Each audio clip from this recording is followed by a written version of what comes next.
So welcome back to Sana 10th class prep channel. So మనం already నేను ఒక short video చేశాను కదా, అందులో క్వశ్చన్స్ మెన్షన్ చేశాను. అవన్నీ ఫస్ట్ ఏం చేస్తారంటే, ఇలా మీరు క్వశ్చన్స్ అన్నీ కూడా ఒక పేజ్లో రాసుకోండి ఫస్ట్. ఓకేనా? రాసుకున్న తర్వాత దాని పక్కన మీరు ఒక ఎంటీ పేజ్ని వదిలేసేసుకోండి. ఓకేనా? తర్వాత ఏం చేస్తారంటే, నెక్స్ట్ పేజ్కి వచ్చేటప్పటికి ఇలా నెక్స్ట్ పేజ్లో ఏం చేస్తారంటే, వాటికి సంబంధించిన ఆన్సర్స్ అన్నీ కూడా మెన్షన్ చేసుకోండి. ఓకేనా? 1 to 3 క్వశ్చన్స్ ఎక్స్ప్లెయిన్ చేస్తాను చూడండి. ఫస్ట్ వచ్చేటప్పటికి మనం ఆల్రెడీ క్వశ్చన్ చదువుకున్నాం కదా. ఫస్ట్ క్వశ్చన్ ఆన్సర్ వచ్చేటప్పటికి ఎక్స్క్రిషన్. ఓకే, ఎక్స్క్రిషన్ రాసి వదిలేయొద్దు అనమాట. మీకు ఫుల్ మార్క్స్ కావాలి, అది 1 మార్క్ అయినా 2 మార్క్ అయినా మనకు అనవసరము. మీ బ్రెయిన్లో ఏది ఉందో ఆ ఆన్సర్ మొత్తాన్ని కూడా మీరు అందులో పెట్టాల్సి ఉంటుంది. ఓకేనా?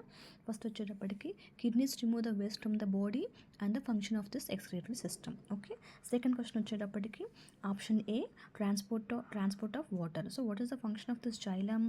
ఏం చేస్తుంది xylem? Which is to be water from the carries the water from the roots to other parts of the plants అనమాట. ఓకే, నెక్స్ట్ థర్డ్ క్వశ్చన్ వచ్చేటప్పటికి all of the above is the answer. అంటే autotrophs అంటే ఏంటి? They like the green plants and need the carbon dioxide, water and sunlight and the chlorophyll for photosynthesis. ఓకేనా? ఇలా మనం రాసేసుకోవాలి. తర్వాత ఏం చేయాలి అంటే, ఆల్రెడీ మన క్వశ్చన్స్ ఆల్రెడీ ఒక పేజ్లో రాసేసుకున్నాం కాబట్టి ఆ క్వశ్చన్స్ అన్నీ కూడా ఈ పక్కన మనం ఎంటీగా వదిలేసుకున్నాం కదా, అక్కడ పెన్సిల్తో మీరు చెక్ చేసుకుని రాసేసుకోవచ్చు అనమాట. ఒకసారి క్వశ్చన్స్ అన్నీ రాసుకున్నాక నెక్స్ట్ పేజ్ తిప్పి ఆన్సర్స్ అన్నీ చదువుకున్న తర్వాత రివిజన్ కోసం మాత్రమే ఈ ఎంటీ పేజ్ని వదిలేసేసుకోండి. ఓకేనా? అప్పుడు మీరు పెన్సిల్తో మాత్రమే ఊరికి లైట్గా పైన ఆన్సర్స్ రాసేసుకోండి.